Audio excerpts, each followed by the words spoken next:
IPL নিয়ে আয়োজিত Sony 6-এর প্রতিদিনের আলোচনা অনুষ্ঠান এক্সট্রা ইনিংসে কাল মোস্তাফিজ প্রসঙ্গ এলো।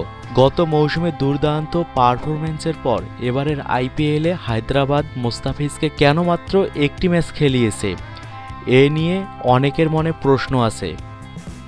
এর নিজস্ব ব্যাখ্যাও দিয়েছেন সুনীল গাভাস্কার।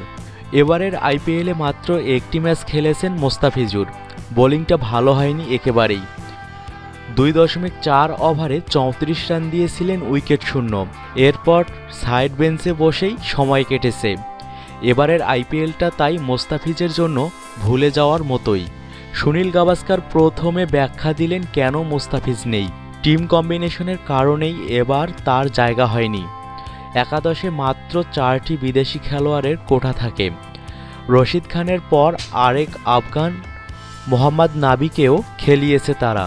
হায়দ্রাবাদের বোলাররা প্রায় সবাই দুর্দান্ত বোলিং করেছেন বলে আর কোনো ম্যাচে চোট থেকে ফেরার পর ছন্দ খুঁজতে থাকা মোস্তাফিজকে খেলানোর ঝুঁকি নেননি কোচ টম মুডি।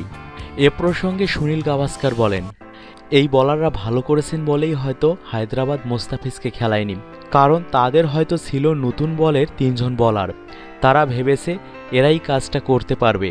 তাছাড়া তাদের এখন রশিদ খানও আছে।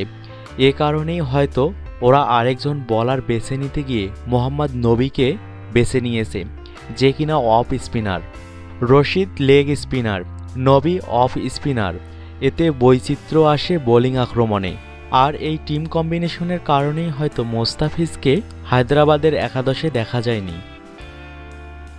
গত বছর আইপিএলে দুর্দান্ত পারফরম্যান্সের পর সাসেক্সের হয়ে খেলতে গিয়ে কাঁধে চোট পান কাটার মাস্টার। চোটের কারণে খেলতে পারেননি বেশ কয়েক মাস। গত ডিসেম্বরে পুনর্বাসন প্রক্রিয়া শেষে নিউজিল্যান্ড সফর দিয়ে আন্তর্জাতিক ক্রিকেটে ফেরেন। শেষ মুহূর্তে শ্রীলঙ্কা সফরে খুব খারাপ করেননি মোস্তাফিজুর রহমান।